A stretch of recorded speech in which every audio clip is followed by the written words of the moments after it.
warahmatullahi wabarakatuh. Selamat pagi dan salam sejahtera bagi kita semua. Yang terhormat Rektor Universitas Jember, yang kami hormati Bupati Kabupaten Jember atau yang mewakili, Ketua DPRD Kabupaten Jember atau yang mewakili, Kapolres Kabupaten Jember atau yang mewakili, Kepala Kejaksaan Negeri Kabupaten Jember atau yang mewakili, Komandan Kodim Kabupaten Jember atau yang mewakili, Komandan Brigif 509 atau yang mewakili, serta narasumber dan hadirin yang berbahagia. Puji syukur marilah kita panjatkan kehadiran Tuhan Yang Maha Esa yang telah memberikan rahmat serta hidayahnya sehingga kita bisa menghadiri acara Sarasehan Kerukunan Bernegara berdasarkan Pancasila, Senin 25 November 2013. Hadirin yang kami hormati, adapun susunan acara pagi hari ini adalah sebagai berikut. Pertama, pembukaan, menyanyikan lagu Indonesia Raya, laporan Ketua Panitia, sambutan Rektor Universitas Jember, serah terima cindramata, doa, seminar sesi pertama, istirahat, seminar sesi kedua, penutup dan sesi foto bersama. Hadirin yang kami hormati, sebagai acara pertama yaitu menyanyikan lagu Indonesia Raya. Hadirin dimohon berdiri.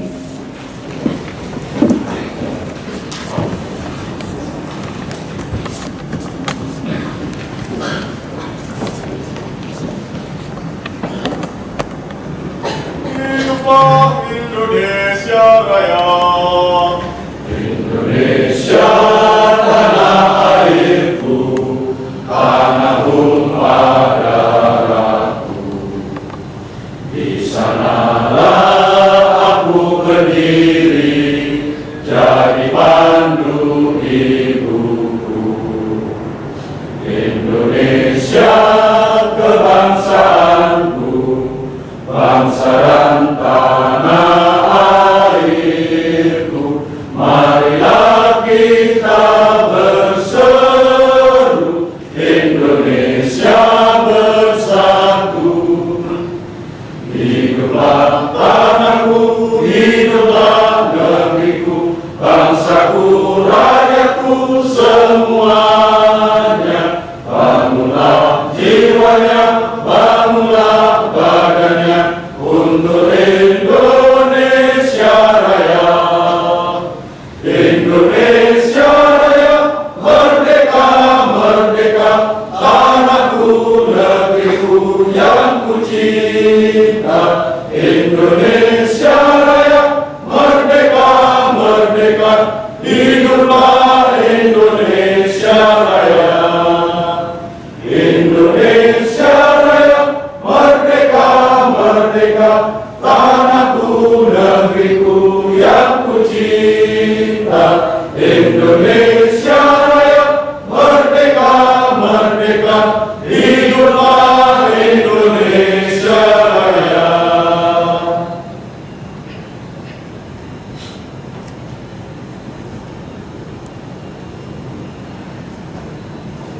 Hadirin dimohon duduk kembali.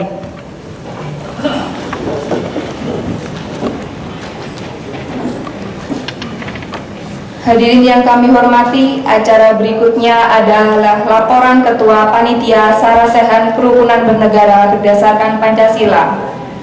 Kepada Dr. M. Faturosi disilakan.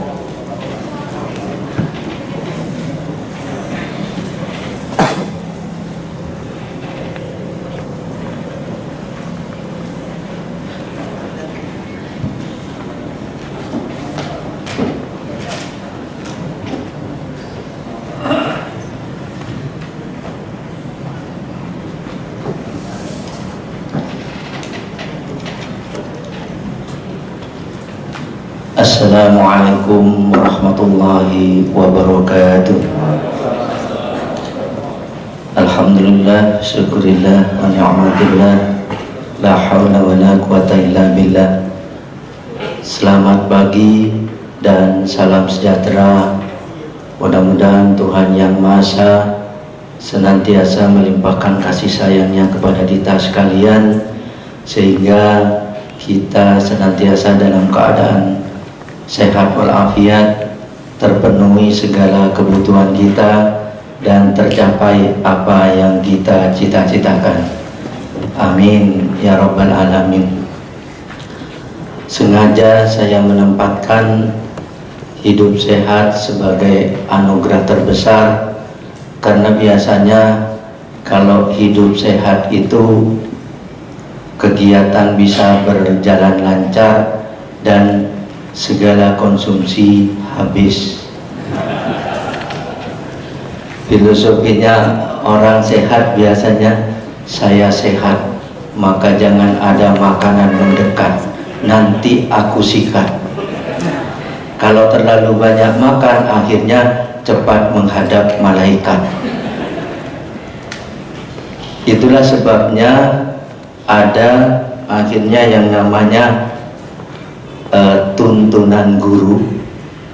Guru kita selalu menyampaikan, janganlah banyak makan, tetapi banyaklah belajar. Janganlah cepat putus asa dalam perjuangan, cita-cita harus kita kejar. Jangan menyesal karena gagal 3 kali, asalkan bisa berhasil 4 kali. Kenapa ini saya sampaikan? Karena pada hari ini bertepatan dengan Hari Guru Nasional. Kita berikan aplaus untuk guru-guru Indonesia. Mudah-mudahan sesuai dengan singkatannya, guru katanya digugu dan ditiru, tidak banyak turu, tapi tetap berjuang agar masyarakat tetap bersatu. Ngarangnya ini sampai tidak tidur semalam. Bapak Rektor yang saya hormati, Bapak-bapak pembantu Rektor yang saya hormati, para pimpinan fakultas yang saya hormati, para ketua lembaga di lingkungan Universitas Jember yang saya hormati, para tokoh-tokoh masyarakat yang saya hormati, Muspida Kabupaten Jember yang saya hormati, beserta sivitas akademika di lingkungan Universitas Jember dan sekitarnya yang saya hormati, dan adik-adik mahasiswa yang saya cintai. Perlu disampaikan dengan hormat bahwa tanggal 10 November lalu Universitas Jember yang biasanya disingkat dengan UNIT, Pak, Universitas Jember. Kalau orang Madura bilang bukan UNED tapi UNIT. Itu menyelenggarakan ulang tahunnya yang ke-49, dan kalau kita simak ulang tahun itu pada tahun ini dikemas berbeda oleh Bapak Rektor. Ada serangkaian kegiatan yang kita kemas dalam satu kegiatan Festival Tegal Boto, mulai dari seminar, sarasehan, reuni, sampai kepada international conference juga dilakukan di Universitas Jember. Kemudian hasil-hasil karya Universitas Jember juga disampaikan kepada masyarakat dan orang-orang yang terkait. Di antaranya adalah mobil listrik yang sudah meraih juara umum, Pak, ya, di Bandung, juara 1 di juara umum di Bandung. Kemudian hasil karya juga penelitian yang terkait dengan singkong dan juga tebu juga dihasilkan, sehingga Bapak Dahlan Iskan sebagai menteri juga sempat menaiki yang namanya mobil listrik Universitas Jember. Dan bukan hanya naik mobil listrik, bahkan naik reok Universitas Jember. Itu hal yang berbeda yang dikemas tahun ini. kemungkinan kalau saya simak itu artinya dalam rangka UNED menjadi dikenal, UNED menjadi dikenang, UNED menjadi terkenal, dan yang terakhir adalah UNED menjadi kebanggaan terutama masyarakat Jember. Dalam rangka menciptakan kebanggaan itulah Bapak Ibu yang saya hormati, maka dengan bekerja sama dengan PSP Universitas Gadjah Mada, PSP itu Pusat Studi Pancasila di Universitas Gadjah Mada. Mohon maaf Pak, di spanduknya di depan Gadjah Madanya itu kurang D-nya Pak. Jadi gajah, karena dulu Jember itu pakai D, dibuang D-nya jadi Jember. Karena ikut-ikutan Gadjah Mada, akhirnya D-nya juga ikut dibuang. Daripada saya dirasani, lebih baik mohon maaf duluan.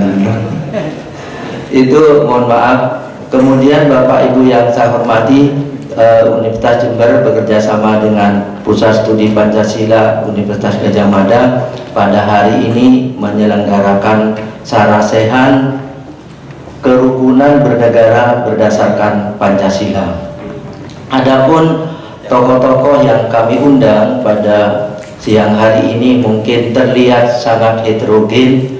Ada yang pakai peci putih, ada yang pakai peci hitam, ada yang tidak pakai peci, ada yang gunawan Pak, gundul tapi menawan gitu ya.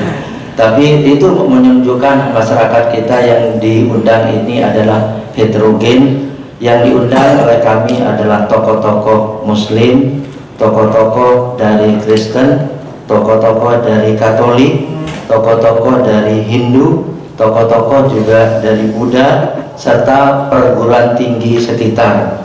Di antaranya adalah dari STAIN, Universitas Muhammadiyah, Universitas Muhammad Suruji, kemudian Setia Mandala, dan Universitas Islam Jember.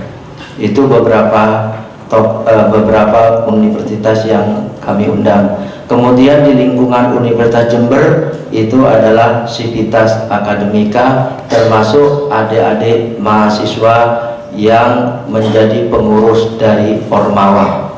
Itu juga kami undang pada pagi hari ini. Mungkin kelihatan Bapak itu ada yang pakai seragam dan ada yang tidak.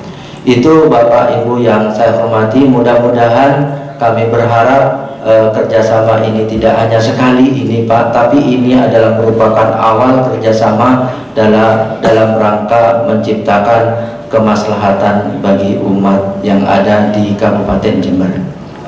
Bapak Ibu yang saya hormati, yang ketiga, kami panitia menyampaikan ucapan terima kasih yang sebesar-besarnya kepada para narasumber, yaitu Bapak Kiai Haji As'ad, kemudian ada Kiai Haji Jasir, kemudian ada Prof. Sujito.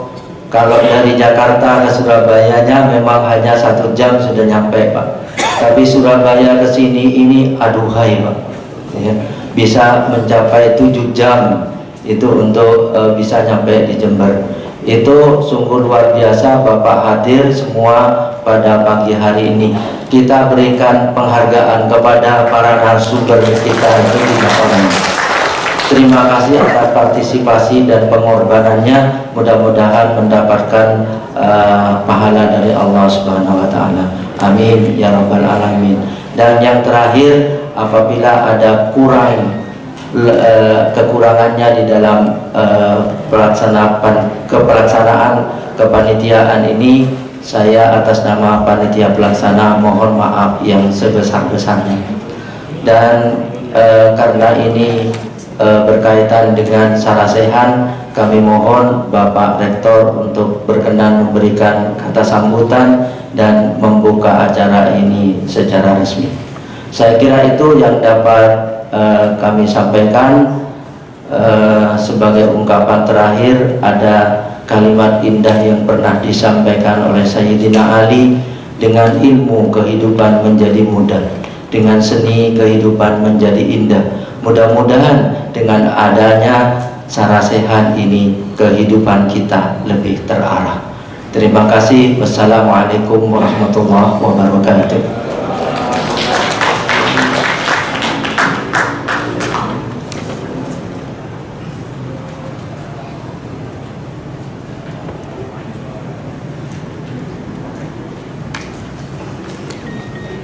Hadirin yang kami hormati, acara selanjutnya adalah sambutan Rektor Universitas Jember sekaligus membuka secara resmi Sarasehan Kerukunan Bernegara berdasarkan Pancasila. Kepada Dr. Andes Muhammad Hasan, MSc PhD, disilakan.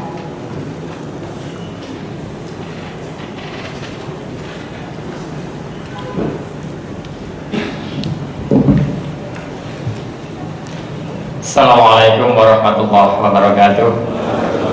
Bismillahirrahmanirrahim. Alhamdulillahirabbil alamin.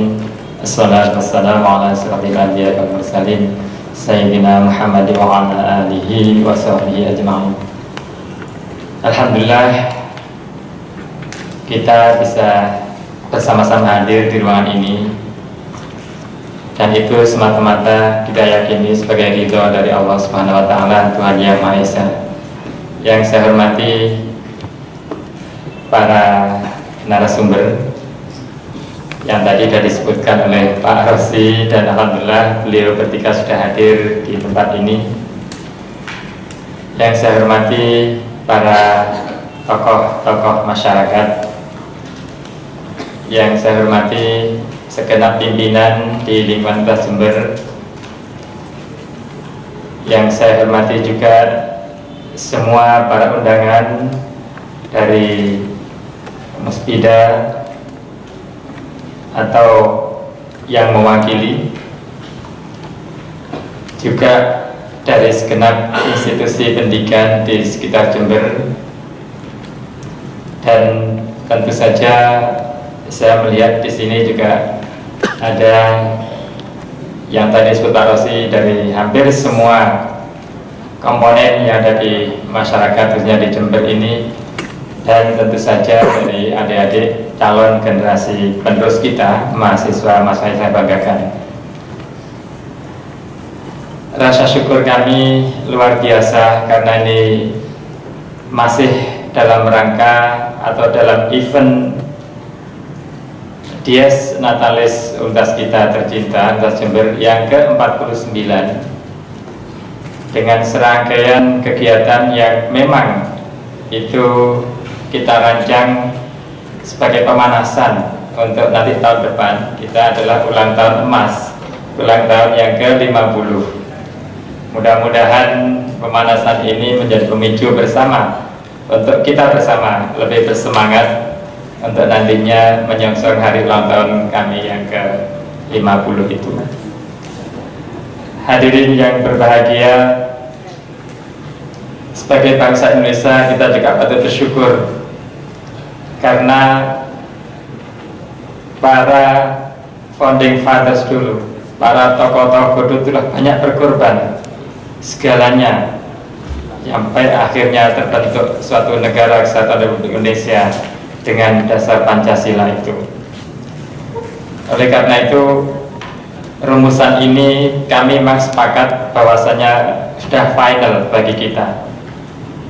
Yang penting harus dijaga adalah bagaimana agar yang dengan Bhinneka Tunggal Ika itu, yang kita sadari betul bahwa memang ada suatu variasi perbedaan di antara kita di dalam wadah bangsa Indonesia ini, baik itu dari sisi suku, dari sisi bahasa, dari sisi agama.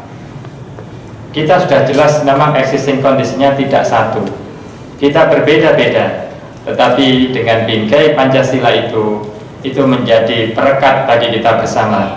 Dan inilah yang harus kita syukuri, sudah sekian tahun usia bangsa kita masih bisa eksis. Mudah-mudahan untuk selanjutnya kita terus bisa berkomitmen agar bangsa ini bisa terus tegak dalam suasana yang damai. Pada itu sekalian, tadi kami ketika di ruang rektor sudah banyak bersilaturahim dengan beberapa tokoh yang berkesempatan hadir di sana, dan suasananya luar biasa dekat karena banyak job-job yang memang dimunculkan. Saya membayangkan andaikan kita selalu punya semangat untuk share job-job yang ada, maka betapa kita bisa hidup berdampingan dengan hampir selalu dengan canda tawa, riang gembira sesama kita. Dan ini mudah-mudahan saya melihat sebenarnya job-job itu masih tersimpan banyak. Mudah-mudahan semakin diperkaya lagi, sehingga nanti manakala kita bersilaturahim itu, maka itu adalah sebagai bagian pemanis dari silaturahim kita. Dan mudah-mudahan untuk selanjutnya kita bisa terus berjalan bersama dalam nuansa bahwasanya kita sadar kita berbeda, tetapi kita ini sudah given by default bahwa kita memang bangsa Indonesia. Yang sudah antri untuk menjadi warga negara Indonesia itu banyak. Kenapa kok antri menjadi warga negara Indonesia? Yang jelas barangkali memang melihat ada sesuatu yang indah di dalam negara kita ini. Oleh karena itu, kita yang sudah by default itu menjadi bangsa Indonesia harus bangga dan harus menjaga keindahan kehidupan berbangsa dan bernegara. Dan kami berharap bahwasanya Sarasehan ini sebenarnya hanyalah satu kecil momen yang bisa kita lakukan untuk mewujudkan ukhuwah insaniyah sesama kita, apalagi dan yang lebih besar adalah ukhuwah watoniyah sebagai bangsa negara Indonesia ini. Mudah-mudahan apa yang kecil yang kita lakukan ini bisa memberikan kita pencerahan bersama, bisa memberikan kita bahwasannya kita memang adalah benar-benar sebagai warga bangsa Indonesia yang sudah punya pegangan bersama untuk kita jaga bersama-sama. Adapun variasi yang ada di kita itu silahkan memang harus kita kembangkan sendiri-sendiri sesuai dengan keyakinan kita masing-masing untuk mencapai yang terbaik menurut versi kita masing-masing. Tetapi tetap kita berpikir dalam skala makronya, bingkai bangsa Indonesia adalah itu menjadi pemersatu kita bersama. Manakala kita bersepakat bahwa kita satu bangsa, satu negara Indonesia, maka insya Allah apapun background kita, maka yang lebih penting kita jaga adalah kita bisa saling memahami, kita bisa saling toleransi sesama untuk menuju tadi ukhuwah watoniyah maupun ukhuwah insaniyah tadi. Mudah-mudahan ini nanti bisa berjalan dengan baik. Oleh karena itu kami menyampaikan terima kasih yang sebesar-besarnya kepada Profesor Suito khususnya yang telah memberikan kami support dan sekaligus inisiator dalam kegiatan ini, termasuk para narasumber ya Asdara Jasir. Mudah-mudahan segala yang dikerjakan Bapak Ibu sekalian pada forum ini selalu mendapatkan ridha dari Allah Subhanahu wa Ta'ala. Yang jelas kita sudah belum memulainya, sudah disuguhi buku sekian banyak. Insya Allah kalau ini bisa kita menjadi bahan bacaan, insya Allah juga menjadikan suatu masukan bagi kita yang luar biasa. Demikian kiranya Bapak Ibu sekalian, maka izinkan saya dengan mengucapkan Bismillahirrahmanirrahim. Sarasehan kerukunan beragama berdasarkan Pancasila ini saya nyatakan dibuka untuk dilaksanakan dengan sebaik-baiknya. Billahi taufiq wal hidayah. Wassalamualaikum warahmatullahi wabarakatuh.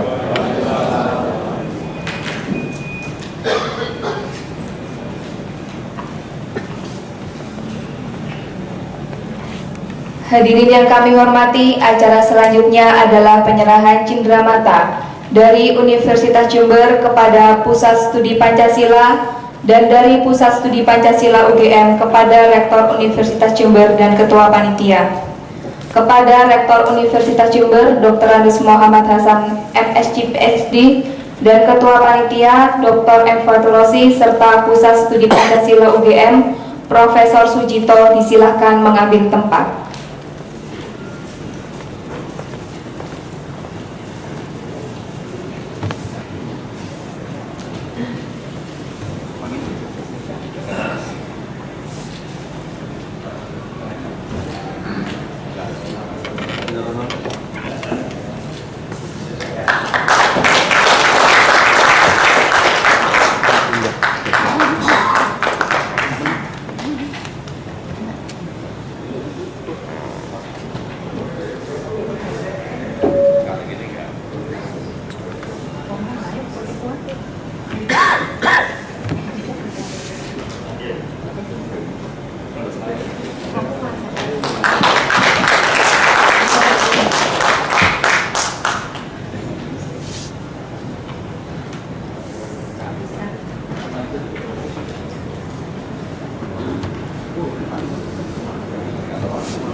Hadirin yang kami hormati, agar acara lebih bermanfaat bagi kita semua, marilah kita berdoa bersama yang akan dipimpin oleh Bapak Ahmad Raufik Esos. Kepada Bapak Ahmad Raufik Esos, disilakan.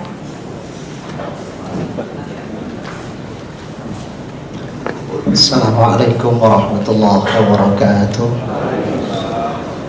Sebelumnya kami mohon maaf kepada para hadirin.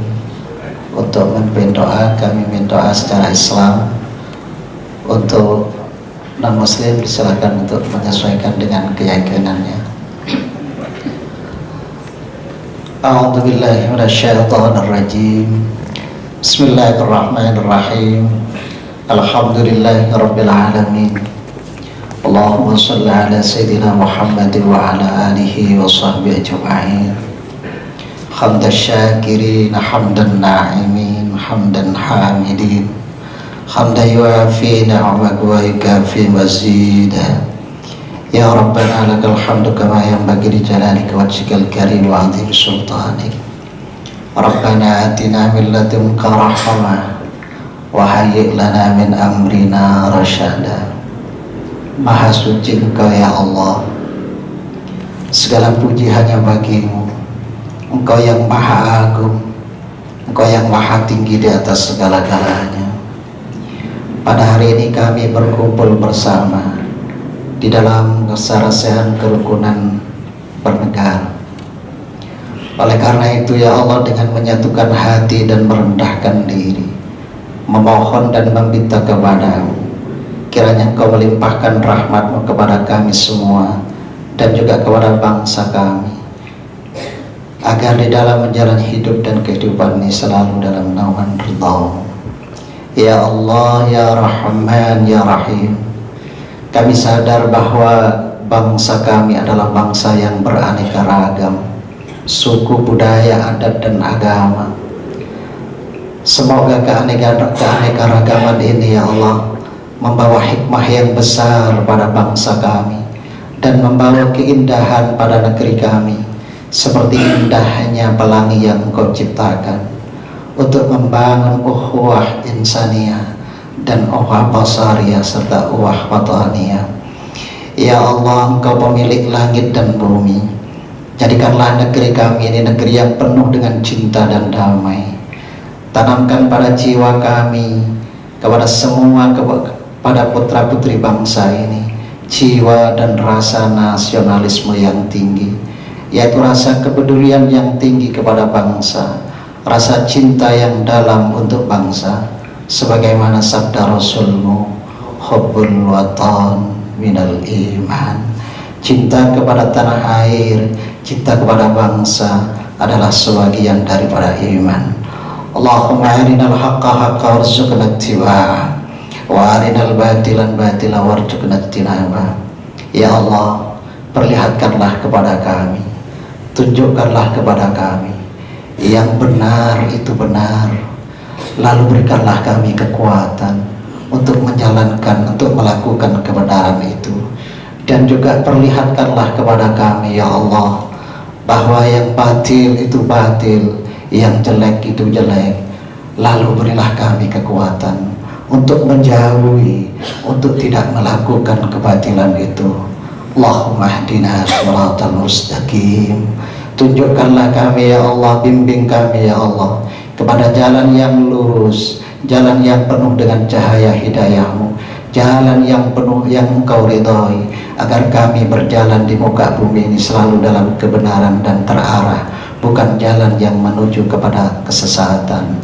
Ya Allah, ya akramal akramin, satukan hati kami dalam kedamaian dan indahkanlah kedamaian itu dalam persatuan. Kokohkan hati kami ya Allah, kokohkan putra-putri bangsa ini untuk senantiasa menjaga persatuan dan kesatuan.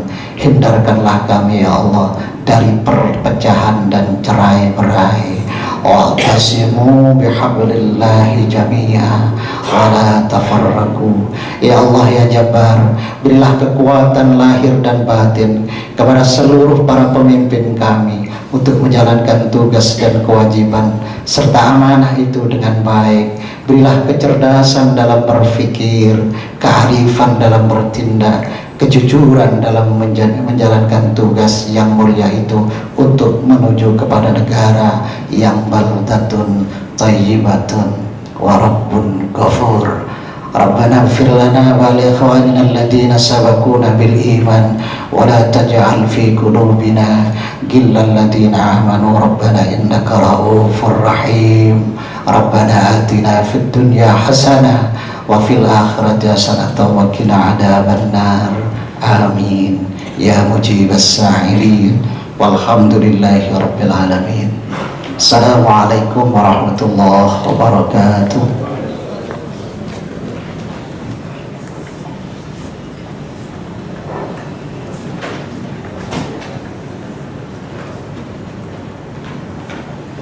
Demikian acara pembukaan Sarasehan Kerukunan Bernegara berdasarkan Pancasila.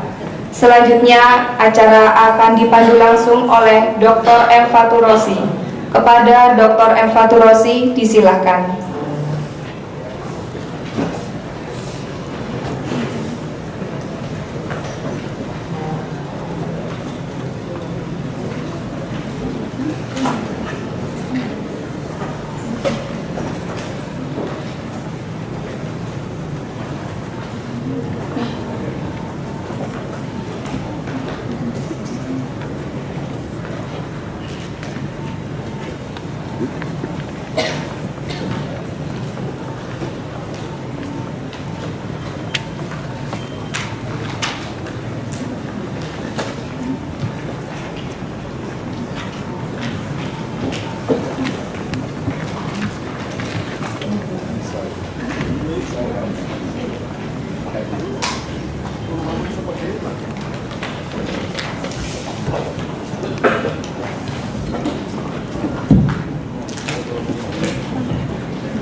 Assalamualaikum warahmatullahi wabarakatuh.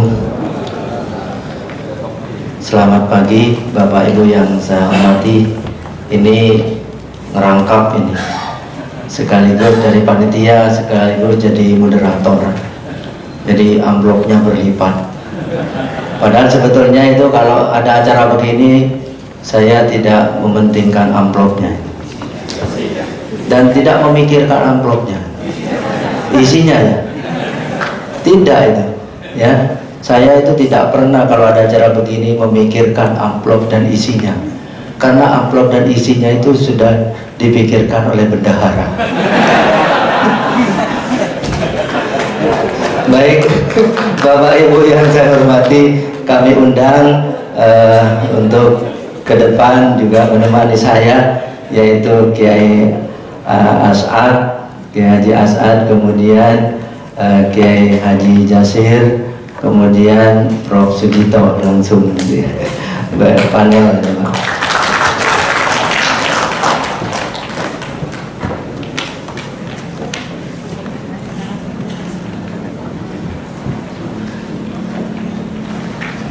Baiklah Bapak Ibu yang saya hormati, sebetulnya Kiai Haji As'ad itu adalah Waketum, Wakil Ketua Umum di PBNU, tapi dalam rangka ini, dalam rangka acara ini adalah menjadi narasumber dalam Sarasehan tersebut.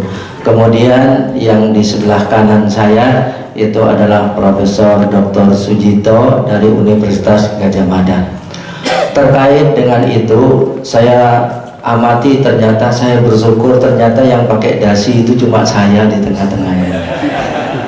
Paling ganteng. Jadi tadi ada acara berjalan bersama dari rektorat ke sini, lalu kemudian ada yang pakai peci putih, peci hitam, paling sama mahasiswa. Ada apa di UNED itu?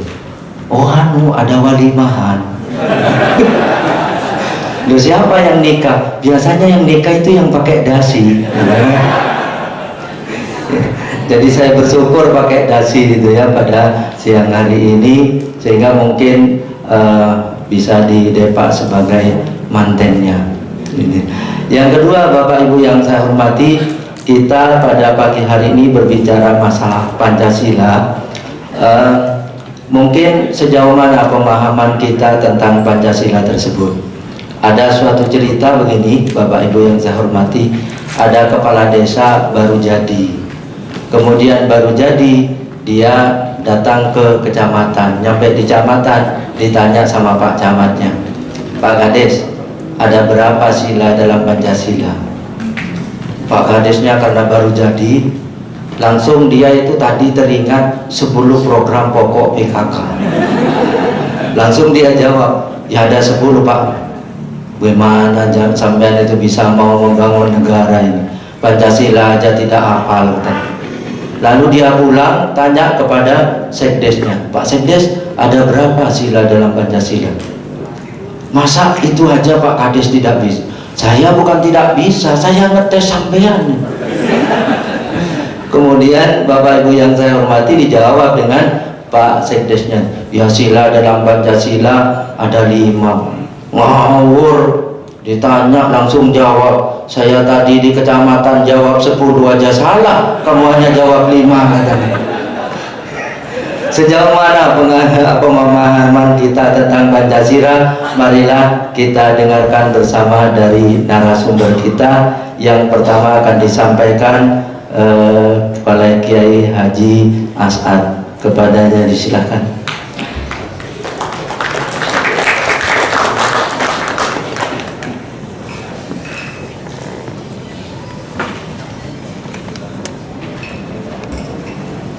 Maaf, minum dulu karena udah tua ini dah. Assalamualaikum warahmatullahi wabarakatuh. Bismillahirrahmanirrahim. Alhamdulillahi rabbil alamin. Wa bi nasta'inu ala umuri dunya waddin. Asyhadu an la ilaha illallah al-malikul haqqul mubin. Muhammadur Rasulullah shadiqul wa'dul amin. Assalatu wassalamu ala asrofil anbiya wal mursalin Sayyidina wa maulana Muhammadin wa ala alihi wa sahbihi ajmain, amma ba'du. Yang saya hormati Pak Rektor UNED apa UNID? UNID. Yang saudari yang saya hormati saudara moderator, setahu saya namanya dulu Pak Rozi, sekarang ditambah Pak Fakhur. Yang saya hormati Pak Dr. Sucito, Profesor Sucito, satu alma mater dari Gajah Mada, makanya saya diundang di sini. Yang saya hormati Pak Jazir, saudara saya yang baru dari Jogja, baru kenal sekarang, tapi namanya saya sudah kenal. Para alim ulama yang hadir pada pagi ini, yang saya tidak bisa sebut satu persatu, para aparat pemerintah, Kodim, Pemda, kepolisian dan anggota DPRD, para sivitas akademik, Timika, UNID, dan juga wakil-wakil dari berbagai universitas di Jember ini, dan yang saya banggakan para mahasiswa generasi penerus. Saya akan langsung masuk pada persoalan sebagai mukadimah. Waktunya sampai jam berapa ya? Ya nanti sambil kalau pokoknya kalau yang mau berhenti stop aja Pak ya. Tapi saya harapkan tidak lebih dari setengah jam. Yang pertama sebelum mukadimah, kita kan senang cerita, jadi saya cerita saja dulu nih. 2 tahun yang lalu saya diundang di Medan. Yang undang kalau nggak Pemda ya orang lain saya lupa. Setelah selesai datang ke hotel, seorang namanya Dr. Indah, ketua masyarakat Buddha di Sumatera Utara. Datang kebetulan saya nggak kenal. Dia bilang, Pak Asad kamu udah pindah di PPNU ya? Iya saya pindah karena diminta. Lagi pula udah pensiun, ngisi berkhidmah kepada masyarakat. Ada apa? Ada persoalan di Sumatera Utara di satu kabupaten. Jadi demonstrasi hampir setahun ini Pak Asad. Sekarang agak mereda tapi masih ada. Memprotes patung Buddha di suatu wihara di salah satu kabupaten di Sumatera Utara. saya mohon minta diselesaikan. Karena saya pernah ketemu Gus Dur, Pak Asad di situ, barangkali bisa membantu. Insya Allah saya bantu, tugas saya untuk berbuat seperti itu. Langsung saya telepon pengurus wilayah Sumatera Utara, profesor juga. Jadi NU itu banyak profesor Pak Kiai. Zaman tahun 40-50-an, Kiai Wahid Hasyim mengatakan mencari sarjana di NU itu lebih mudah mencari penjual es lilin di tengah malam. Itu sekarang profesor banyak nih. Akhirnya saya panggil, nanti Pak Kiai ajak teman-teman besok kita makan pagi bersama. Biasanya sampai makan apa? Tempe sama sambal aja Pak Asad, besok lebih enak dari itu. Kami datang dengan Pak Indra ini, dan juga dia membawa beberapa masyarakat Buddha, tokoh. Apa masalahnya? Dicerita dua-duanya. Pak Asad, dulu kita udah berukun, kemudian kita bikin di pura, di wihara ya Pak ya, wihara patung Buddha tingginya 6 meter, 5-6 meter. Pertama ya apa-apa, tapi kemudian setelah pilkada, unjuk rasa tidak berhenti memprotes patung Buddha itu karena dianggap kalau orang sholat menghadap patung Buddha. Jarak dengan masjid berapa? 1 kilo, Masya Allah, 1 kilo kok ya. Terus gimana yang Pak NU ini? Gimana Pak saja? Kita kan tidak ada masalah, ini kan teman semua. Pak Indra juga teman kita saling bantu. Tapi masalahnya ini kan masalah ranah politik. Kita malah minta diversity pemerintah, tapi yang bikin isu juga jadi bupati gitu. Yang jadi isu jadi bupati. Jadi yang membuat isu itu juga yang kemudian jadi pemerintah. Itulah masalah. Tapi gimana ya? Kita ikut selesaikan aja. Yang penting kan di antara masyarakat selesai. Dan nanti negara ikut, kan negara demokrasi. Negara ikut, rakyat, kalau rakyat berpandangan positif. Saya bilang gini, kalau masing-masing karena masih dalam suasana tidak enak, ya, saya bilang saya mulailah kalau gitu. Nah, ini menurut Pancasila yang saya pahami, saya bilang itu sama dengan prinsip negara Madinah dulu. Di situ ada Yahudi, ada Yurastra, ada Muslim, Muhammad, Ansor Islam, Muhajirin Islam, dan agama. Bisa itu bersama situ kok. Nah, ini kalau menurut saya di Pancasila itu ada namanya wilayah publik, ada wilayah privat. Dia bikin patung di wihara, itu wilayah privat, wilayah dia sendiri. Wilayah di sentimen agama, primonisme di situ. Kita hargai hak dia. Tapi kalau dia bangunnya di tengah lapangan milik publik, itu harus izin sama-sama, boleh apa enggak? Seperti itu, kalau itu ya boleh, silakan aja. Seperti itu. Ya. Sekarang itu kan wilayah siapa wihara itu? Udah dapat izin, ya udah dapat izin, ya silakan aja gitu. Hanya Pak, itu sampai juga bangun patung harus minimal Pulau Nuwun sama tetangga budaya. Juga kalau kayak bikin patung 6 meter gimana, gangguin apa enggak. Nah sekarang gini aja lah, walaupun sudah merasa nggak terganggu yang orang NU ini mewakili umat muslim yang lain, win-win solution aja. Tawasud ya, jalan tengah, tawazun. Dibikin aja, ditani pohon, kelihatannya supaya nggak terlalu menyolok, atau pagar yang bagus ditulisi, jadi setengah badan itu. Jadi ini win-win solution, diterima, salaman, selesai. Jadi Pancasila bisa memberikan jalan yang baik untuk suatu solusi semacam ini, tapi dengan pemahaman yang jernih, dan itulah yang terjadi. Akhirnya selesai. Ada cerita lain di Kalimantan, di patung naga di Kalbar, tapi saya nggak cerita, cukup 1 cerita saja. Saya akan melanjut pada masalah Pancasila. Sebenarnya kan masalah kita kan masyarakat yang komunal, kebersamaan. Kalau kita pidato aja saudara-saudari, ikhwah wal akhwat, bahasa Arabnya itu Pak Yaya, saudara-saudari. Orang Barat, ladies and gentlemen, yang dipanggil pribadi orang Barat, kita saudara-saudara, kita bagian saudara semua gitu. Ini masyarakat komunal. Jadi ada perbedaan antara masyarakat Timur yang komunalisme, kebersamaan, persaudaraan, dengan masyarakat yang dasar individualisme. Ini karena memang budayanya berbeda, ya, berbeda. Individualisme dengan kebersamaan suatu yang bisa disandingkan, tetapi tidak boleh hegemoni satu dengan yang lain.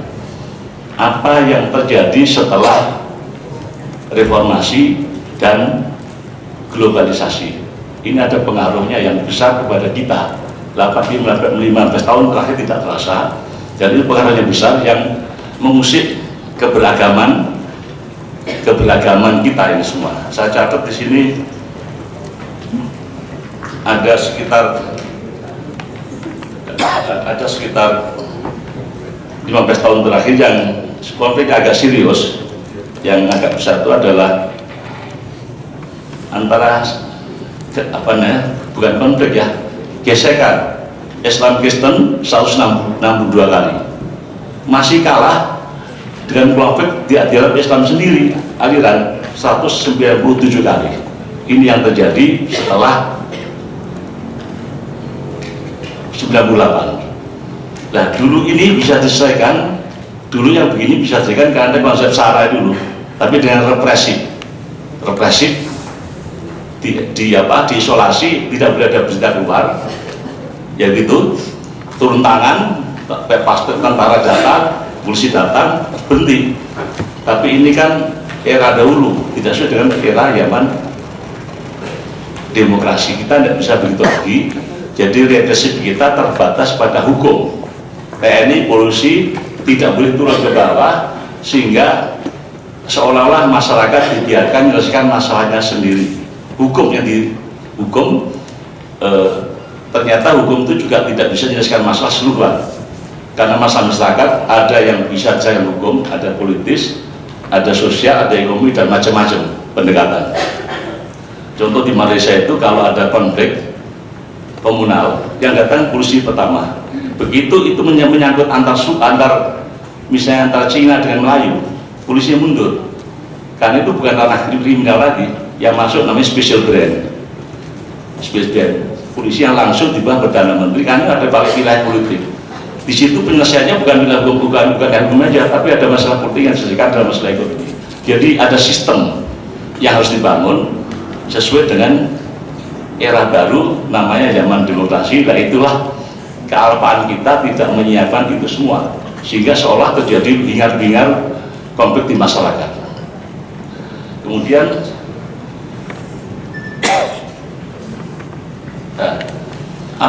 kenapa globalisasi reformasi berpengaruh? Reformasi menimbulkan yang disebut liberalisasi politik. Undang-undang subversi yang kejam itu, yang kejam dicabut, penggantinya satu pasal di KUHP itu pun sangat lemah sekali.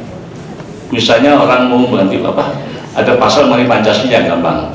Jadi dikatakan bahwa barang siapa dengan lesan, tulisan maupun visual ingin mengganti Pancasila, bisa ditindak secara hukum kalau sudah menimbulkan keonaran masyarakat. Kalau enggak, apa-apa gitu.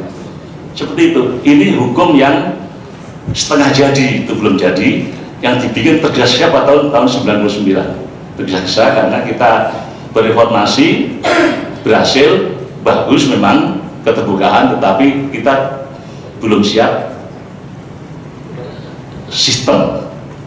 sistemnya belum kita siapin, karena tidak tahu. Untuk Pak Harto jatuhnya 2 bulan gitu. Jadi belum menyiapkan apa-apa. Pak Harto menawarkan sampai 2 tahun, ditolak. Akhirnya kita belum siap sistem apa yang untuk mengganti itu. Nah, kita kembali ke masalah kerukunan. Dan kerukunan ini terganggu bukan hanya masalah agama, tapi juga masalah etnik. Kita sudah tahu semua, saya tidak mau cerita. Masalah antar ras juga ada, saya nggak mau cerita juga, dan golongan seperti itu. Intinya semua sedikit terganggu, apalagi misalnya otonomi daerah, maksudnya bagus, tetapi menciptakan raja-raja kecil yang bahkan mempertajam di beberapa tempat sentimen kedaraan itu. Ini salah satu efek daripada ini.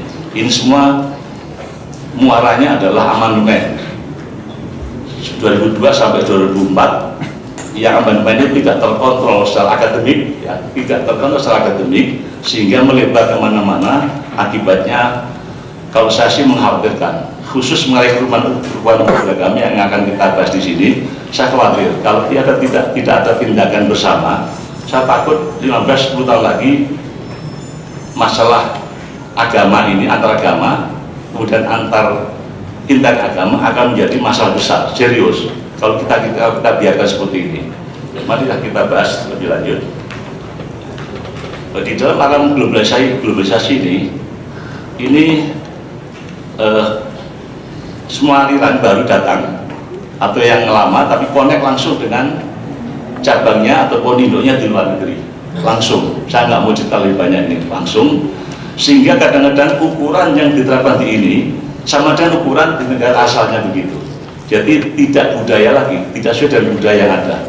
Ini menyebabkan persoalan politik juga. Politik di Amerika memang politik uang halal. Saya nonton film 3 hari yang lalu, Messenger of Death. Seorang kaya mengumpulkan derma, orang-orang untuk berderma dalam rangka ada sekitar 50 orang, dikatakan ini semua yang datang orang kaya yang punya uang. Kita berharap kita berderma kepada calon wali kota semaksimal mungkin agar mereka jadi, karena dialah yang akan mengamankan bisnis kita semua.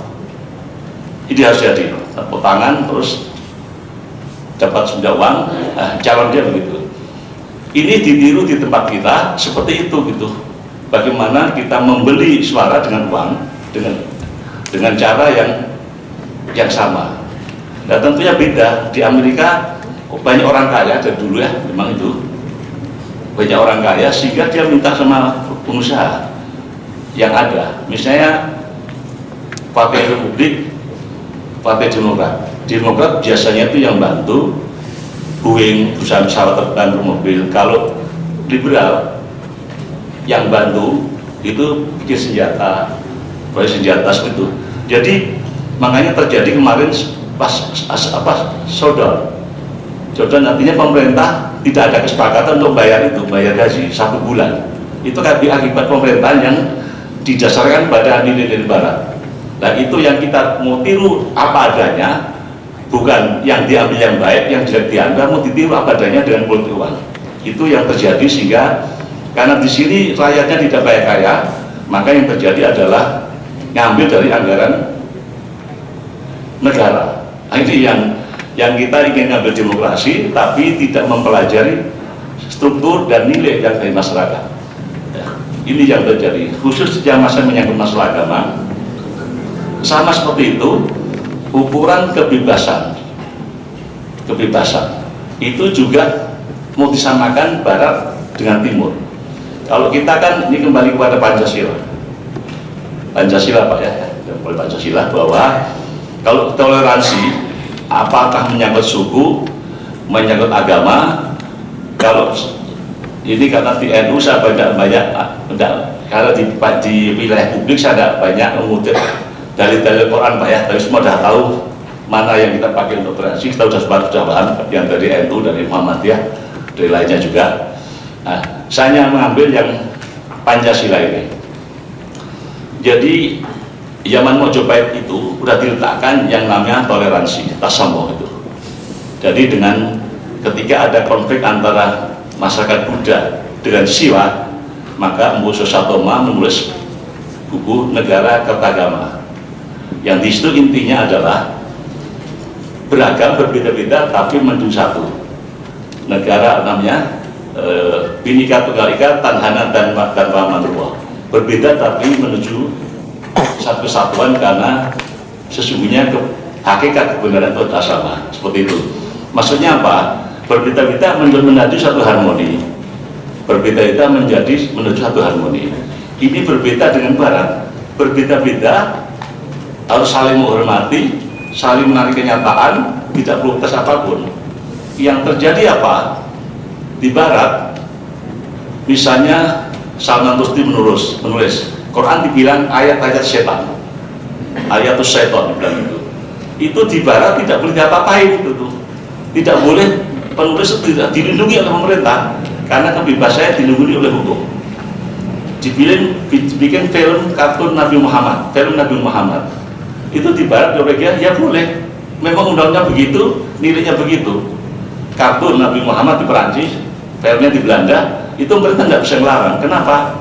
Itulah standar kebebasan model masyarakat individualis, tidak peduli hak kebersamaan. Kalau kita Pancasila mengenal hak pribadi dan hak masyarakat dilindungi, hak pribadi dan hak masyarakat dilindungi. Makanya Pak Hatta mengatakan demokrasi ekonomi artinya adalah keadilan di dalam bidang ekonomi.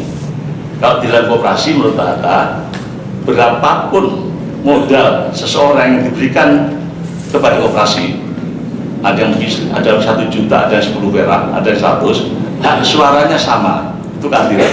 Karena yang besar membantu yang kecil, yang kecil berhak menerima bantuan yang besar. Konsep agama budaya seperti itu. Nah, jadi di sini juga bisa ada toleransi bagi ekonomi. Nanti kita singgung di dalam kesimpulan itu. Kemudian dalam badan agama, jadi kalau konsep kebebasan agama Barat dirata konsep ini, yang terjadi bentrok sosial yang tidak bisa dikendalikan. Oleh karena itulah di sini menuju harmoni itu apa? Menuju harmoni adalah suatu hubungan dakwah antar agama atau antar aliran dari suatu agama dengan menghormati. Bentuknya apa? Misalnya tidak mencerdai orang lain, tidak membahas ajaran lain yang berbeda di depan umum. Misalnya ini kita mencela agama sana, ini mencela agama sini, saling mencela, tidak boleh. Kalau masalah teologi, masyariah antar agama, ya itu memang berbeda gitu. Ya berbeda dibahas di dalam komunitas kita sendiri. Apa akademik itu silakan, kebiasaan membahas. Tapi di dalam masing-masing itulah standar Barat yang mau masuk sini, inilah yang menjadi persoalan.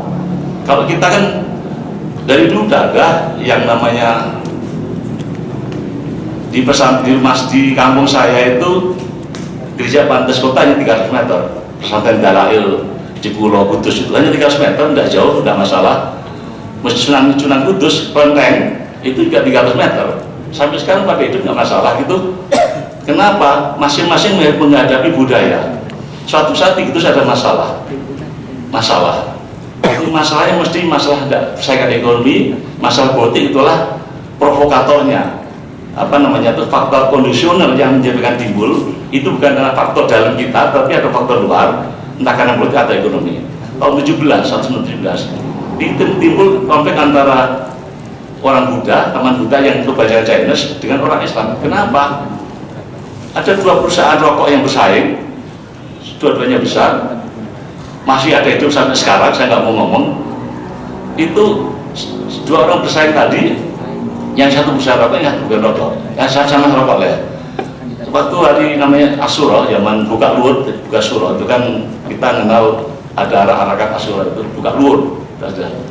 Itu seolah-olah satu perusahaan tadi ngirim satu mobil. Di situ ada patung, di situ digambarin patungnya Sunan Kudus gitu. Ya orang marah dong, karena melanggar budaya. Nggak taunya usut penyasut 2 perusahaan yang bersaing untuk melanjut yang lain dengan seperti itu. Ini masalah ekonomi, masalah politik juga. Sekarang misalnya gini, saya katakan contoh tadi, orang nggak ada masalah kalau ada patung Buddha, ya kan? Karena di tempat dia sendiri kok menjadi masalah. Ketika itu jadikan isu untuk pilkada. Nanti kalau saya jadi bupati tak bongkar tuh. Ya Islam kan yang sentimen anunya muncul gitu. Kayak maaf ini teman saudara saya Oma Irama waktu berbelku. Dia nanya ke saya kan mau di masjid Pak Asad, salah nggak itu? Masalahnya kan di masjid kamu pengeras suara keluar, orang lain dengar, itu yang masalah sebenarnya. Kalau di situ aja lagi pula jangan di masjid dong. ngomong yang seperti itu di tempat yang di luar masjid lah. Enggak, itu di Serambi kok, bukan di luar masjidnya. Ya setengah salah setengah betul lah gitu aja. Yang penting jangan diulangi lagi. Karena itu wilayah, memang boleh wilayah privat ngomong apapun, tapi kan kalau masjid kan untuk ibadah ya, dia bilang Serambinya tidak untuk ibadah. Jadi seperti itu. Jadi kita bagaimana menempatkan, kita banyak belum memahami di mana wilayah privat, di mana wilayah publik. Gus Dur mengatakan Pancasila itu seperti rumah, di dalamnya tanya rumah tangganya. Kita ini ada rumah tangganya, bisa berbagai macam itu. Antar rumah tangga itu bisa berantem itu, tapi kembali diselesaikan pada harus dalam konteks dalam rumah tangga. Gampangnya itu jalan tol, kan ada rambu-rambunya. Pancasila rambu-rambu supaya orang masing-masing pada jalan tol. Tetap. Inilah pentingnya Pancasila sebagai masih ada waktu, sebagai rambu-rambu kita untuk hidup berbangsa dan bernegara. Dan globalisasi dan reformasi tadi menimbulkan berbagai faktor-faktor baru, yaitu menjadi provokasi terhadap kerukuman umat beragama. Datang ke pesantren ya orang Barat, LSM Barat, dia bilang gitu, di Amerika bebas beragama, bebas ini. Loh, memang bebas, kita juga bebas kan? Tidak ada yang larang kok, hanya persoalan cara berdakwah yang saling menyinggung itu menjadi tidak benar, menjadi provokasi terhadap keberagaman kita itu. Dan disinilah pentingnya negara dan pentingnya masyarakat bersama. Ini di dalam alam reformasi ini mesti ada suatu aturan. Tetap ya, saya menganggap substansi dari pas Undang-Undang Nomor 1 Tahun 5 itu sekebaikan, lebih baik manfaatnya dari madorotnya. Persoalannya kan itu dibikin zaman Orde Lama atau Orde Baru, tinggal pembahasannya aja yang sesuai dengan zaman sekarang. Tapi substansinya tetap itu. Kalau itu nggak ada, kita nggak bisa ngatur. Di situ diganti di bawah tetap memberikan kebebasan beragama dan peribadatan. Penundaan ya dibahasakan secara halus supaya tidak ngomong penundaan, yang lebih halus lah. Itu hanya pembahasannya aja. Nah, tapi jangan sampai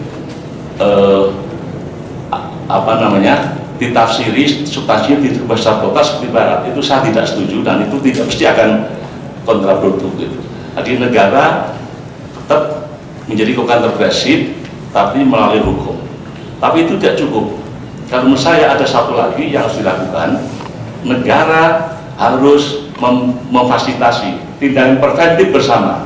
Maksudnya gini, bagaimana diciptakan antar komunitas umat beragama, Islam, Kristen, Hindu, Buddha, Konghucu, apalagi Bahai, terus macam-macam, Yahudi, macam-macam yang banyak sekali itu.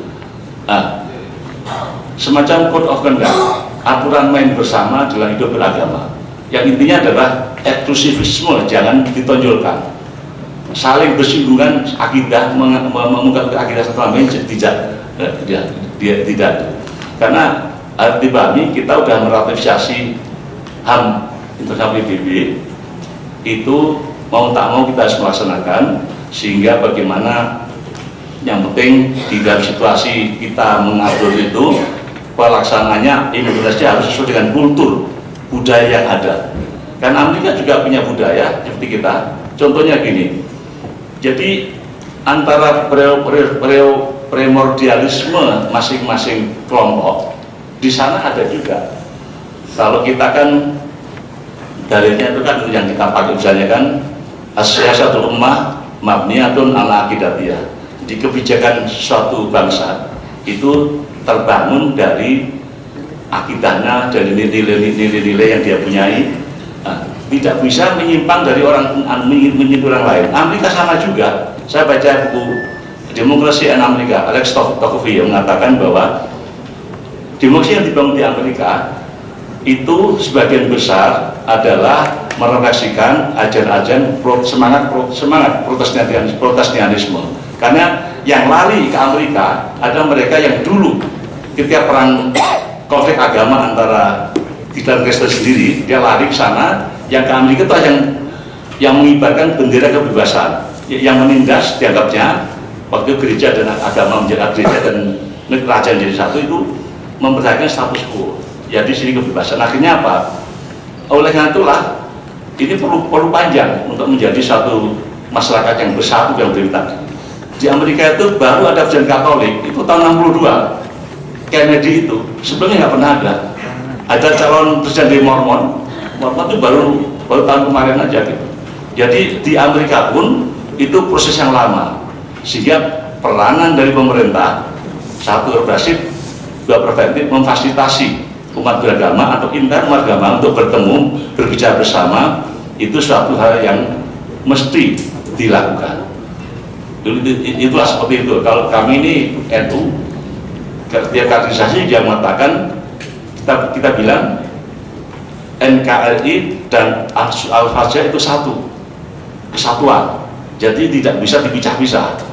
Kebangsaan dan Islam itu menjadi satu karena saya kemarin dengan Pak Trisbesna juga bicara soal ini di Surabaya memperingati Resu Jihad yang kita beri maknai bahwa jihad dalam arti adalah jihad bil nafs bil qalbi dalam arti luas, yaitu bagaimana membangun kebersamaan, membangun kemakmuran sesuai dengan konsensus bersama. Jadi kesimpulannya Pak Kiai, Pak Cito, Pak sampai Kiai juga kan, nah, Pak Kiai ya, saya simpulkan bahwa di dalam membangun kerukunan umat beragama ini kita harus memposisikan Pancasila. Satu, Pancasila sebagai konsensus dasar kesepakatan bersama, tidak boleh diutik-utik lagi, tidak boleh diutik lagi karena itu sekali diucapkan proklamasi itu adalah kenyataan Pancasila sebagai malih. Sekali juga terjadi. Kalau kita takut lagi itu hanya negara bubar. Saya yakin, aku yakin akan pecah Indonesia, tidak bisa tahan lagi. Itu. Yang kedua, tadi sebagai konsensus dasar. Yang kedua, kalau istilahnya Gajah Mada, ground norm dan staf fundamental norm, ya. Kemudian yang kedua, Pancasila ada dasar negara. Artinya apa? Dasar negara artinya semua itu menjadi nilai dasar yang menjadi rujukan di dalam membuat kebijakan negara, membuat segala macam undang-undang dan peraturan. Sumbernya ada di Pancasila itu. Makanya perda itu tidak boleh misalnya menurut Quran, menurut hadis, tidak boleh. Tetap pertimbangan kemasyarakatan, ketertiban sosial, keamanan, kemasyarakatan bersama, tidak bisa berdasarkan Quran, Injil, tidak bisa. Substansinya mungkin sama, kan ada yang namanya keadilan yang sifatnya universal, ada yang namanya kemakmuran, kan universal juga. Semua agama mendorong itu, bukan berarti semua agama sama, agama berbeda kok. Teologinya berbeda, saya berbeda, mungkin substansinya yang sama, substansinya yang lain, teologinya itu mesti beda. Itu tidak boleh dibenturkan sebagai dasar negara. Yang kedua, yang ketiga adalah Pancasila sebagai ideologi bangsa. Apa namanya? Sebagai impian, visi kita mengenai masyarakat Indonesia seperti itu, adil makmur. Jadi salah mengatakan Pancasila gagal karena kita belum makmur. Itu visi kok, ideologi bangsa. Beda dengan Marxisme, Leninisme, liberalisme, itu Indonesia sebenarnya akademik, ilmiah. Kita adalah ideologi bangsa yang terbuka untuk kita bicarakan sepanjang masa. Kita terbuka, makanya peranan universitas ini sangat penting bagaimana mempelajari Pancasila menjabarkan dengan berbagai macam teori-teori akademik. Misalnya kemandiri kebebasan, menurut kita Barat berbeda. Di mana bedanya itulah akademik yang pelajari. Kemudian musyawarah kan orang Barat ngaku bentuk demokrasi yang paling tinggi musyawarah itu. Kita degradasi menjadi hanya voting, kita menjadi kemunduran. Itu kan bil hikmah wal maudil hasanah, ya itulah seperti musyawarah itu. Pak Kiai udah atur semua, dan oleh karena itulah tiga posisi inilah intinya kita kembali kepada Pancasila. Artinya kemarin dengan Pak Kiai setuju banget, kaji ulang amandemen, karena itulah sumber daripada malapetaka ini. Suatu saat saya ketemu teman yang berpandangan saya mengatakan di depan Gus Dur, Pak Asad, Pak Dur, sudah saatnya Departemen Agama dibubarkan. Departemen Agama dibubarkan. Apa alasannya? udah nggak diperlukan, kita udah masyarakat sekuler kok, nggak perlu debat dengan agama. Terus Gus Dur nggak mau jawab, kamu jawab, kenapa saya udah mau mati, kamu masih hidup lama, ini masalah kamu nanti lah. Sama kepada Indonesia gitu, ini masalah yang harus kita bicarakan. Saya bilang saya menolak itu, saya menolak. Ini kan wujud daripada namanya musyawarah dulu, katanya musyawarah dulu. Agama pun maksudnya itu kan, agama itu diakui, bukan diakui ya. Agama itu kan satu, agama tidak pernah ngakui, negara tidak pernah ngakui agama, kok udah ada dari dulu. Hak apa yang dia kan hak politisnya, hak historisnya aja sebenarnya itu. Mau agama beratus lagi nggak perlu izin, nggak perlu izin, berapa aja nggak perlu izin. Yang penting tadi aturan main diikuti. Karena tapi jangan minta hak politis, hak historis jangan minta lagi, karena itu akan menjadi persoalan. Ada di agama gitu. Nah, itulah yang ingin kami sampaikan sengaja ya, supaya tidak melanggar aturan. Kalau 1 jam sih tidak kuat karena lagi flu, agak serak. Jadi itu tadi yang kami katakan bahwa ke depan mesti harus ada forum komunikasi yang pemerintah yang memandu. Kalau perlu, tapi jangan jadikan proyek yang memang apa namanya, memfasilitasi dengan sebaik mungkin.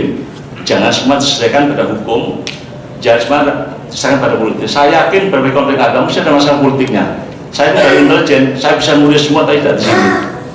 Dan saya bisa nulis semua di mana permainannya itu. Tetap ada unsur luar, tetap ada unsur memakai itu untuk kedua yang bermacam-macam tadi. Mohon maaf ada saya kesalahan, ini sudah penyerahan. Kalau benar itu dari saya, dari saya apa? Dari Allah ya. Kalau salah ya dari saya adalah. Wassalamualaikum warahmatullahi wabarakatuh. Baik, Bapak Ibu yang saya hormati, intinya adalah Ki Haji As'ad mengajak kita untuk hidup bersama secara harmoni berdasarkan saling penghargaan atau saling menghargai. Saya kira ini saya sudah meraktekannya ketika saya S3. Saya satu kamar dengan Pak Dr. Iwayan Subagiarto. Jadi kalau pagi itu lucu, saya sholatnya menghadap ke barat, Pak Wayan itu ngadepnya ke timur. Tapi sarungnya sama, tasbihnya juga sama. Yang paling enak itu kalau dikasih suguhan nasi kotaan. Pak Rozi, ada apa? Ini. Jadi kalau dia daging sapi, dia tidak mau diberikan ke saya. Sehingga saya alhamdulillah. Jadi kalau ada kotaan itu saya paling banyak dagingnya. Jadi suatu hari saya dekati dia, Pak Wayan, mana dagingnya? Gundulmu iki iwak petik tak pangan dewe. Oke, untuk selanjutnya kami serahkan ke Prof. Sujito. Monggo disilakan. Assalamualaikum warahmatullahi wabarakatuh. Alhamdulillahirabbil alamin. Bapak-bapak, ibu-ibu, Bapak Rektor yang kami hormati, para narasumber, Bapak moderator yang pakai dasi. Ini harus saya sebut, pakai dasinya ini tidak boleh lupa ini. Dan hadirin sekalian yang berbahagia, sudah lengkap sebetulnya tadi, hampir-hampir semuanya sudah disampaikan oleh Bapak Kiai As'ad. Saya akan sedikit aja untuk sekedar mengingatkan kita semuanya tentang Pancasila. Pada suatu ketika dari saya membaca, Presiden Soekarno itu kan penggali Pancasila ya. Sudah nggak ada yang membantah itu. Digali dari bumi Indonesia, sumbernya ada 3. Dari agama-agama yang ada di Indonesia, dari budaya yang ada di Indonesia, dan dari adat istiadat yang selalu dipraktekkan dalam kehidupan oleh bangsa Indonesia. Nah, inilah yang kemudian digarisbawahi oleh seorang filosof Indonesia namanya Noto Nagoro. Bangsa Indonesia ini selama ini sudah berpancasila dalam triprakara. tri prakara tadi, agama, budaya, dan istiadat.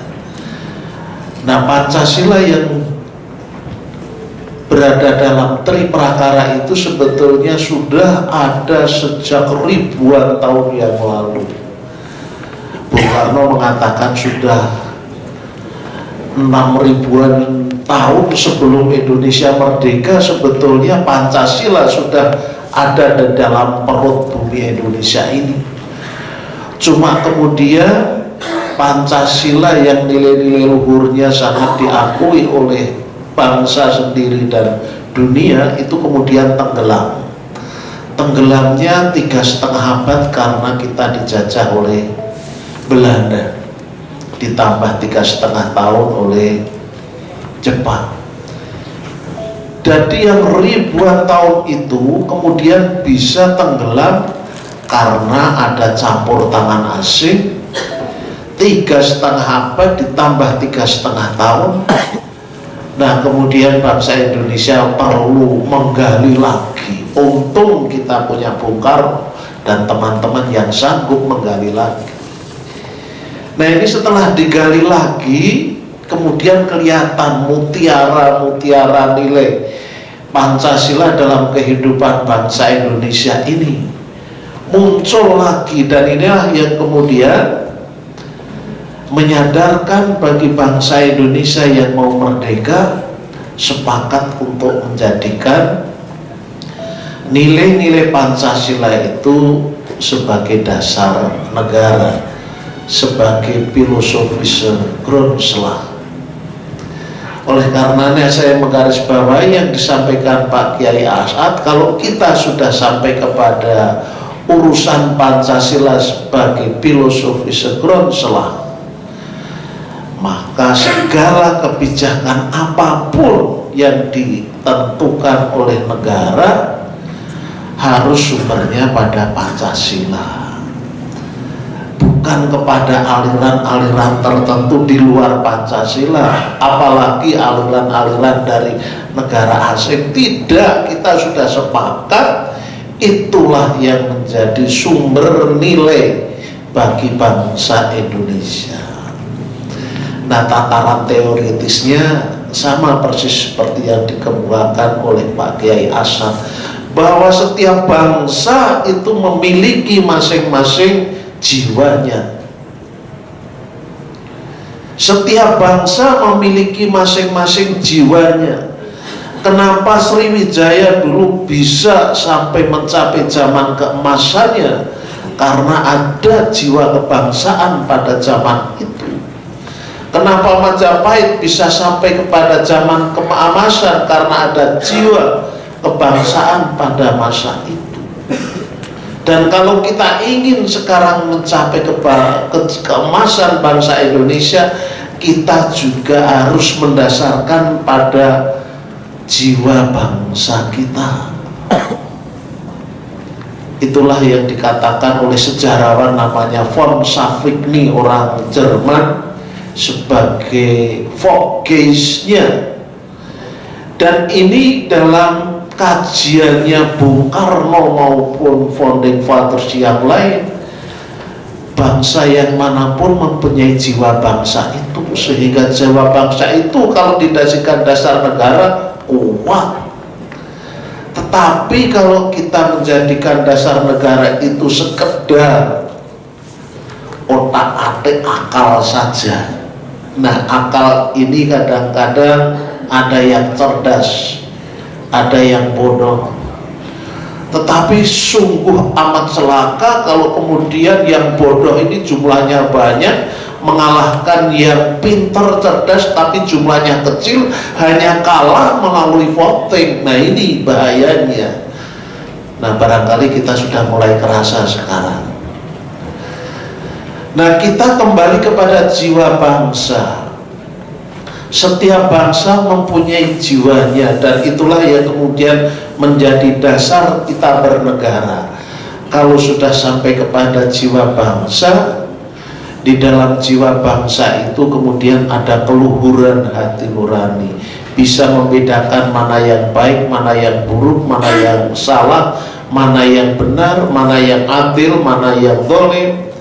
Dan ukurannya adalah kembali kepada 3 hal tadi: agama, budaya, dan adat istiadat. Nah, untuk Indonesia, ukuran itu selalu kembali kepada kosmologi bangsa Indonesia yang komunalistik religius. Kita itu selalu bangsa yang mengutamakan, mengedepankan sikap perilaku yang komunalistik religius. Benar salah puncaknya kepada kebenaran Tuhan yang Maha Esa, atau Tuhan itu Al-Haq, Maha Benar. Adil atau tidak adil, ukurannya kepada Tuhan yang Maha Kuasa. Oleh karenanya semua vonis pengadilan itu pasti dengan irah-irah demi ketuhanan, demi keadilan berdasarkan ketuhanan yang Maha Esa. Ini khas untuk Indonesia saat ini, dulu, dan sampai kapanpun vonis hakim itu harus seperti itu. Ini tidak boleh hanya formal.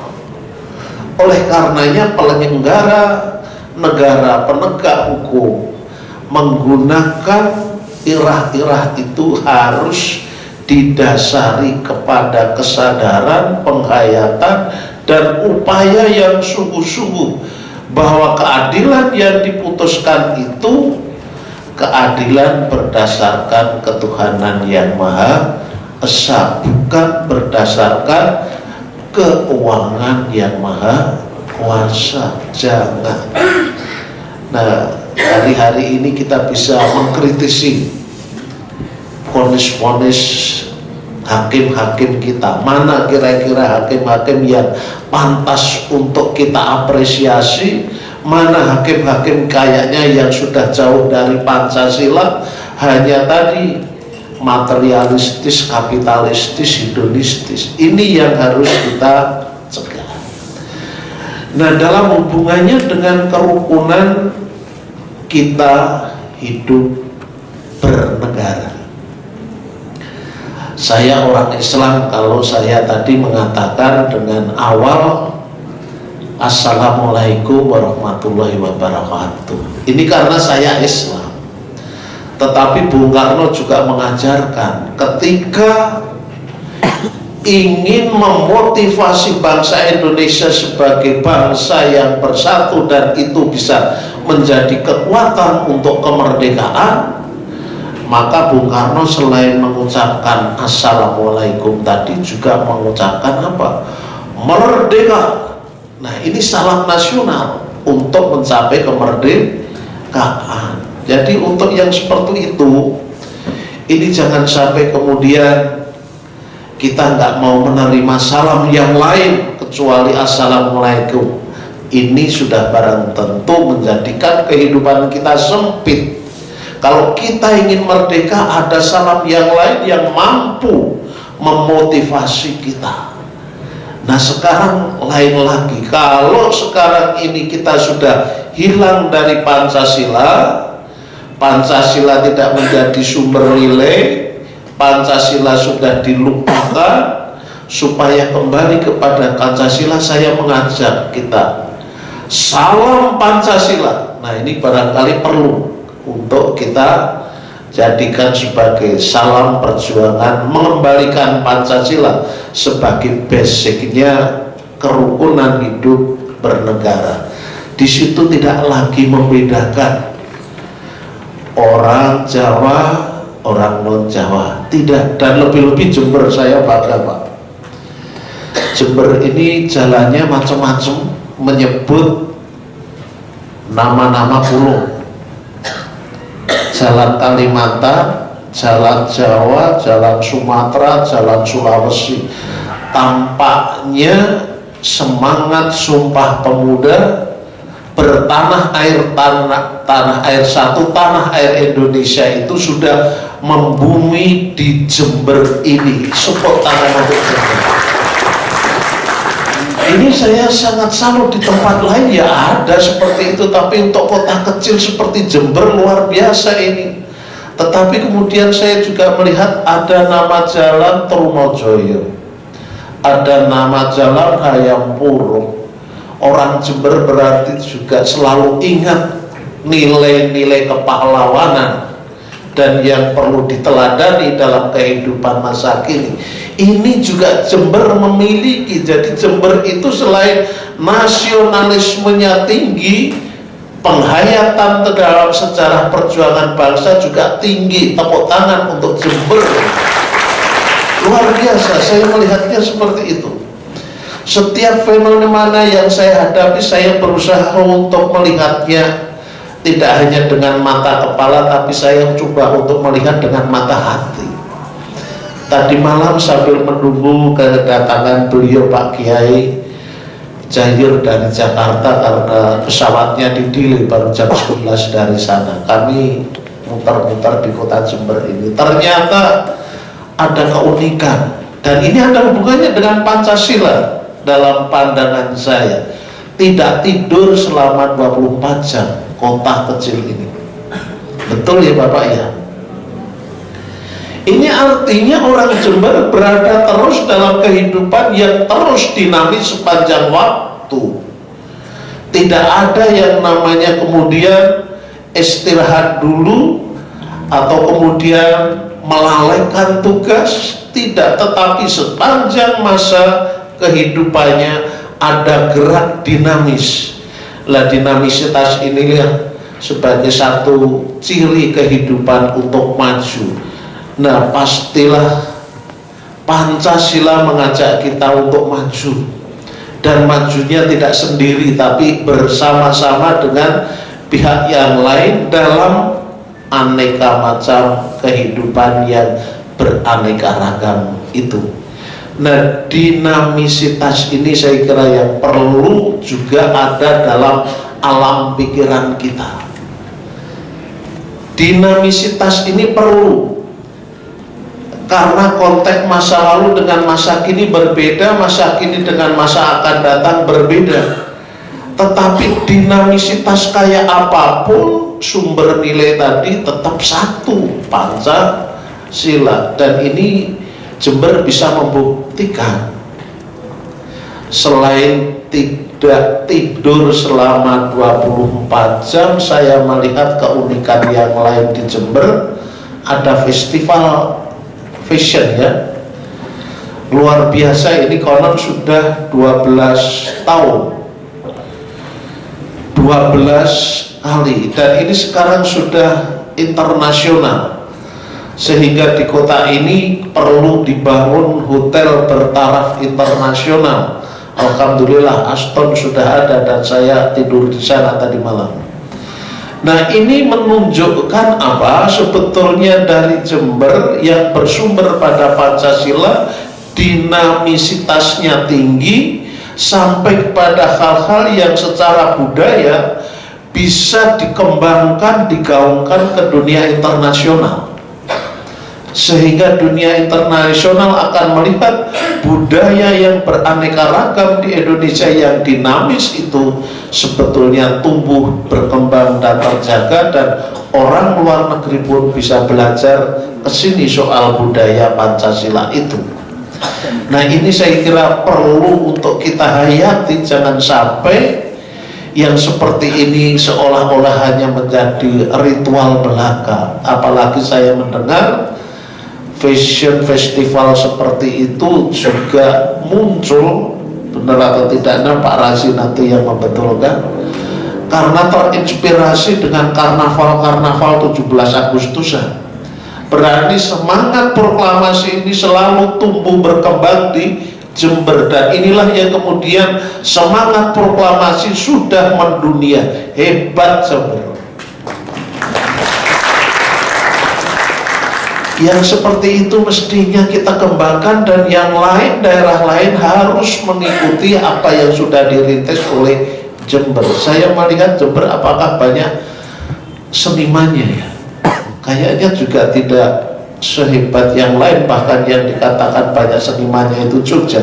Tetapi saya iri, kenapa Jember bisa mempertahankan semangat nilai-nilai proklamasi mengembangkan budayanya, sehingga dari sana muncul kreativitas berupa festival fashion itu sehingga mendunia. Nah, ini saya kira yang sangat membanggakan kita semua.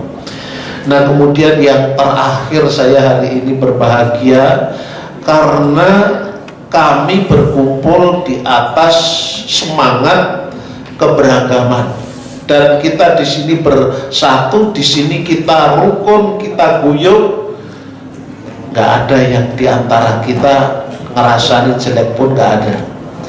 Padahal saya untuk bisa sampai di sini rukun dengan bapak-bapak narasumber dan yang lain ini kadang-kadang tidak mudah. Saya datang dari Jogja, Pak Kiai dari Jakarta, Pak As'ad dari Surabaya, yang lain-lain datang dari mana-mana, bisa kumpulnya di Jember. Ini saya memaknai ini bukan kebetulan, tetapi ini karena ridho Allah. Allah ridho kalau Jember dijadikan sebagai momentum untuk tercapainya, terrealisasikannya kerukunan hidup bernegara berdasarkan Pancasila. Saya melihatnya ke sana, dan sekaligus saya ingin mengucapkan selamat ulang tahun Dies Natalis yang ke-49 untuk Universitas Jember. Luar biasa.